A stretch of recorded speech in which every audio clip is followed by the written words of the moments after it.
பார்க்கறதுக்கு ரொம்ப சாதாரணமான ஒரு வழிபாடாக தெரியும். ஆனால் இந்த வழிபாடு மிக மிக சக்தி வாய்ந்த ஒரு வழிபாடு.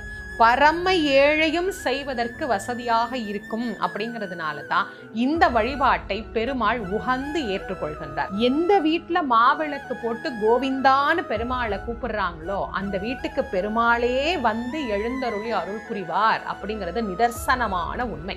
நீண்ட காலமா ஒரு காரியம் நினைச்சுக்கிட்டே இருக்கிறோம், அது நடக்கல அப்படிங்கிறவங்க இந்த மாவிளக்கு வழிபாடு பண்ணலாம்.